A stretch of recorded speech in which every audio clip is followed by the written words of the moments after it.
Dieu. Que quand les gens nous pressent, parce qu'ils nous aiment ou parce qu'ils nous détestent, ce qui sort, c'est la parole. Et quand la parole sort, dans la puissance du Saint-Esprit, des miracles s'accomplissent. Amen. Ne laissez pas votre niveau de foi sur la santé au hasard. Assurez-vous que vous faites l'exercice nécessaire pour être en forme spirituelle. Amen.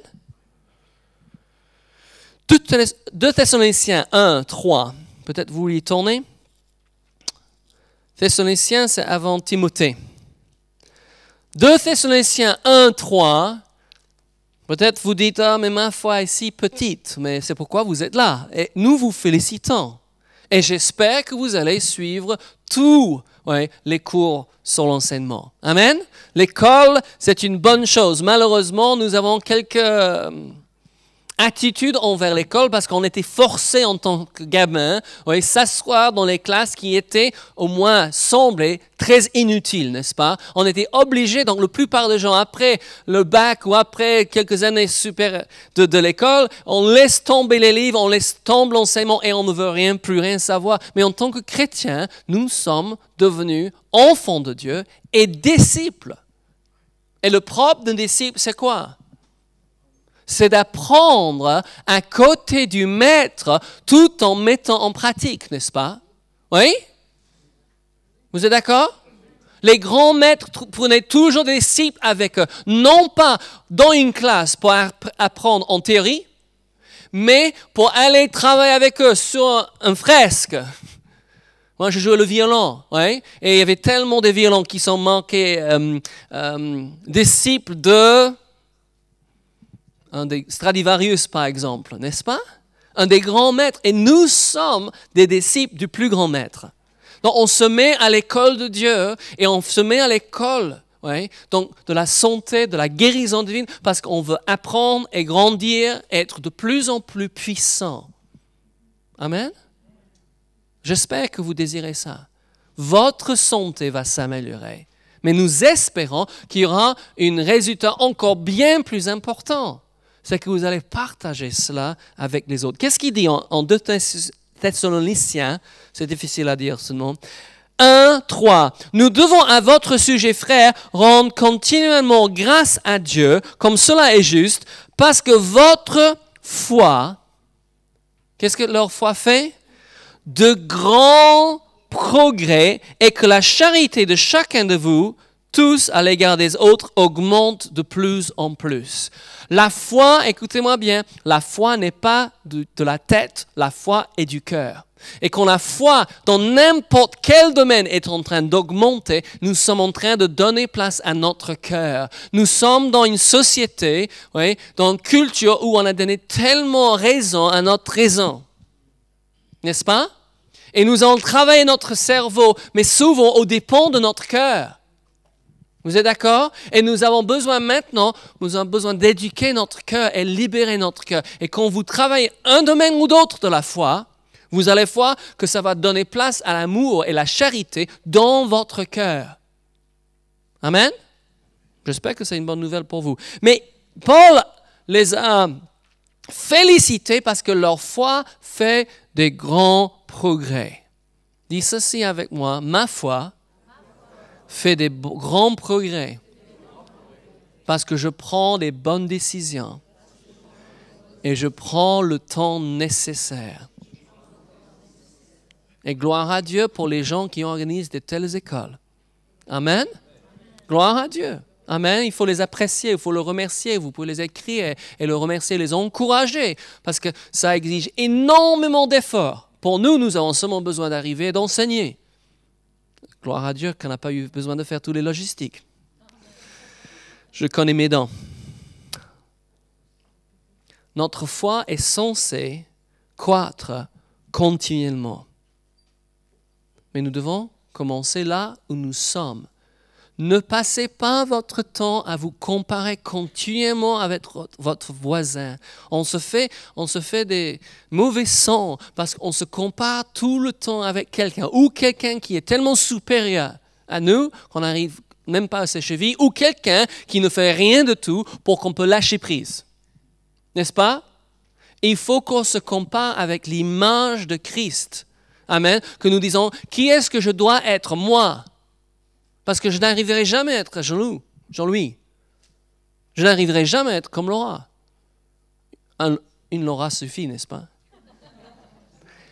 Je ne peux pas me comparer. Je peux me comparer uniquement avec l'image de Christ, de qui moi je peux être.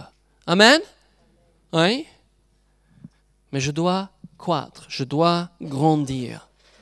Si notre foi est petite aujourd'hui, ne perdons pas courage. Alimentons-la. Écoutons la parole de Dieu, mettons-la en pratique, oui, tous les jours. Donc la foi vient. Regarde avec moi en Actes chapitre 10 et verset 17. Actes chapitre 10, verset 17. Non, Romains chapitre 10, verset 17. Merci.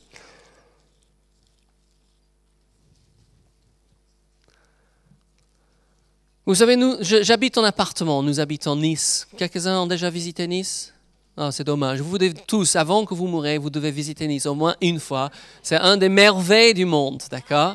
Ouais. Et vous pouvez nous rendre visite à l'église, on sera ravis, il y a les cartes sur la table. Aussi, j'ai oublié de dire, ce brochure est sur notre site internet et vous pouvez le télécharger à votre guise. C'est copyright, ça veut dire que vous avez le right de copier. Vous avez le droit. Victoire.cc. Ça ne pouvait pas être plus simple. Victoire sans chrétien, victoire.cc. Romains 10, 17 nous dit comment la foi vient. J'habite en appartement, nous avons un ancien chauffage et ça brûle du mazout. Et vous savez, de temps en temps, tout d'un coup, il n'y a plus de chauffage dans la maison. Donc, ce n'est pas si grave que ça parce que Nice, c'est vraiment très froid. Mais c'est froid pour nous. Vous savez, de temps en temps, on a atteint même 0. C'est très rare. Nous, normalement, pendant la journée, en plein hiver, il fait entre 10 et 15. Et le soleil brille. On est béni. Mais la Bible dit en Isaïe 1, 19, si vous êtes docile et obéissant, vous mangerez les meilleures productions du pays. Nous sommes tellement dociles et obéissants, nous vivons dans l'un des meilleurs endroits du monde. Et j'espère que vous croyez pareil pour vous. Mais c'est vrai pour nous.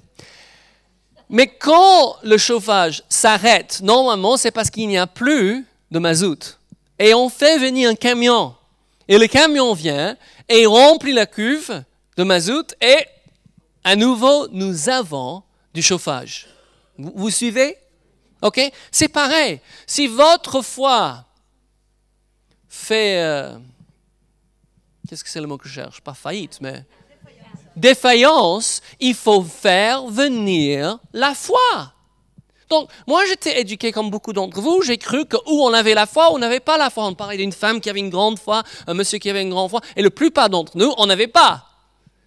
Mais j'ai découvert cette vérité dans la parole de Dieu, que la foi peut venir. Je fais un petit coup de fil, j'appelle le gars et le camion arrive avec la mazout. C'est aussi simple que ça. Et il remplit la cuve. Je fais un petit appel à Romains 10, 17 et la foi vient. Qu'est-ce qu'il dit Romains 10, 17? Il dit ainsi, vous avez votre Bible avec moi, ainsi la foi vient de ce qu'on entend et ce qu'on entend vient de la parole de Dieu. Vous voulez une foi plus forte? Alimentez-vous plus avec la parole de Dieu. C'est aussi simple que ça, mais je sais pour certains, c'est trop simple. Oui, et quelqu'un d'entre vous voulez qu'on passe la Bible magique 3 fois au-dessus de votre tête pour que vous ayez la foi. Mais ça ne marchera pas. D'accord? Il faut l'assimiler. C'est exactement comme les gens donc, anorexiques ou boulimiques qui mangent pour tout vomir. Oui? Il faut digérer. Il faut manger. Oui? Le fait que vous me montrez une image d'un steak va pas remplir mon estomac, n'est-ce pas? Parce que votre Bible est sur l'étagère ou vous le portez sur votre bras pour aller à l'église, comme ça tout le monde vous trouve très spirituel, ça ne suffit pas. Il faut manger. Il faut l'entendre. On va reprendre quelques versets en vitesse pour terminer.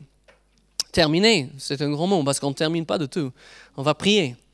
Luc 5, 15. Je trouve ces versets très, très percutants.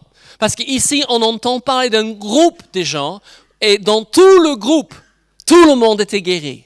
Et ça, je trouve intéressant. Amen? Ouais, j'entends certains serviteurs de Dieu disent qu'ils étaient dans les réunions où tous ceux qui étaient malades étaient guéris. Et je dis, waouh, nous avons vu des grands pourcentages et on a vu des miracles, mais tous les miracles, on peut imaginer. Mais moi, j'attends voir toute la foule guérie. Mais regarde l'attente de la foule. Il dit, Luc 5,15, c'est ça? Sa renommée se répandait de plus en plus. Ça veut dire que les gens étaient en train de témoigner. Ils allaient de ville en ville en train de témoigner. Voilà ce que le Seigneur a fait pour moi. Sa renommée se répandait de plus en plus. Et les gens venaient en foule pour... Pardon? L'entendre et pour être guéris. Nous avons ce problème quelquefois que les gens veulent être guéris, mais ils ne veulent pas entendre. Oui? Ils sont venus pour entendre et pour être guéris de leur maladie. Luc 6, 17. Il descendait avec eux et s'arrêtait sur un plateau où se trouvait une foule de ses disciples et une multitude de peuple de toute la Judée, de Jérusalem et de la contrée maritime de Tyr et de Sidon. Ils étaient venus pour l'entendre et pour être guéris de leur maladie. Vous êtes venus pour entendre? Vous pouvez être guéris. Vous donnez la place à la parole de Dieu. Vous entendez la parole de Dieu. La parole de Dieu va faire place en vous pour la guérison divine, la santé. Ceux qui étaient tourmentés par les esprits impurs étaient guéris. Et toute la foule cherchait à le toucher parce qu'une force sortait de lui et les guérissait tous. Tournez avec moi en Marc 5. L'histoire de la femme avec une perte de sang. Vous connaissez cette histoire? J'espère que vous allez faire plus que connaître ces histoires. J'espère que vous allez dévorer ces histoires. Vous allez manger ces histoires, que ça va devenir votre histoire. Il faut se mettre à la place de Jésus. Il faut se mettre à la place de la femme avec une perte de sang. Il faut utiliser notre imagination. Pendant des années et des années, Satan s'est servi de notre imagination pour nous perturber. Ouais. Maintenant, il faut qu'on réclame notre imagination à la gloire de Dieu. Et quand je lis ma Bible, j'y m'y mets. Je prends la place de chaque personne. Tu peux te prendre la place de Jésus? Bien sûr, je peux prendre la place de Jésus. Il habite en moi. Est-ce qu'il habite en vous? Oui. Où est Jésus aujourd'hui? Il est là. Amen. Oui, par son esprit, il est en nous. En personne, il est à la droite du Père en train de prier pour nous, intercéder pour nous. Gloire à Dieu. Ne dis plus jamais que personne prie pour toi. Parce que Jésus prie pour toi et ça suffit. Mais je suis sûr qu'il y a d'autres personnes aussi. Il faut se mettre à la place de chacun de ces personnes. Verset 26, il dit, on parle d'un individu maintenant, une femme, malade depuis 12 ans, elle a tout donné, elle a dépensé tous ses biens pour les médecins qui n'ont pas pu le soigner. Donc elle n'est pas seulement malade, mais elle est aussi pauvre, fauchée maintenant. Il dit, ayant entendu parler de Jésus, quelqu'un a annoncé une bonne nouvelle. Quelqu'un a dit, Jésus a guéri ici, ou Jésus m'a guéri. Et il dit, ayant entendu parler de Jésus, elle vint dans la foule par derrière et touchant son vêtement, car elle disait, si je puis seulement toucher ses vêtements, je serai guéri. Comment est-ce qu'elle avait la foi pour cela? Elle avait entendu parler de Jésus. Amen. Ce que vous entendez va ou augmenter votre foi ou diminuer votre foi. Ces oreilles vous appartiennent et ce ne sont pas des poubelles. Nous avons permis beaucoup d'ordures être jetées par nos oreilles. Nous avons besoin d'augmenter notre foi par l'écoute de la parole de Dieu. Vous êtes responsable. Ne dites pas, mon pasteur ne prêche pas la parole, nous n'entendons pas assez de la parole à l'église. Vous avez toute la semaine. Nous nous endormons chaque soir avec un message. Nous nous réveillons, l'on met les DVD, on écoute constamment. On a la Bible affichée sur le mur. Nous sommes, ce qu'on peut dire, un peu fanatiques. Mais vous savez, quand vous voyez les malades guéris, quand vous vivez en bonne santé vous-même et vous voyez vos enfants bénis, vous dites, ça vaut la peine d'être fanatique. Amen. Je ne suis pas un terroriste. Peut-être le diable pense que je suis un terroriste. Pour lui, je suis un terroriste. Oui.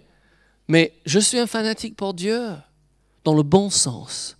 J'aime Dieu de tout mon cœur et j'aime mon prochain comme moi-même. Je demande alors de faire ça toutes les semaines à l'église. Fais avec moi, Dieu m'aime. Grand câlin. Je m'aime. Certains d'entre vous, vous trouvez ça difficile, mais vous savez, tu aimerais le Seigneur ton Dieu et ton prochain comme toi-même. Je pose une question pour un champion. C'est un champion ou un champignon? Quelquefois, c'est des questions pour les champignons, n'est-ce pas? On plie sur le champignon. OK. Est-ce que vous êtes en train d'écouter constamment la parole de Dieu sur la guérison divine et la bonne santé? Parce que si vous désirez cette onction de plus en plus fort pour prier pour les malades, si vous désirez vivre en bonne santé, il n'y a pas d'autre option. Et nous espérons par cette école, ce week-end, que ça va vous donner envie de Dieu, envie de sa parole, envie d'aller imposer vos mains sur quelqu'un, quelque part. Quand les gens ont l'audace de vous raconter leurs mots et l'audace de leur demander « Est-ce que je peux prier pour vous ?» D'accord? Et c'est vrai, ils pensent que vous allez aller dans l'église et allumer un bougie, n'est-ce pas?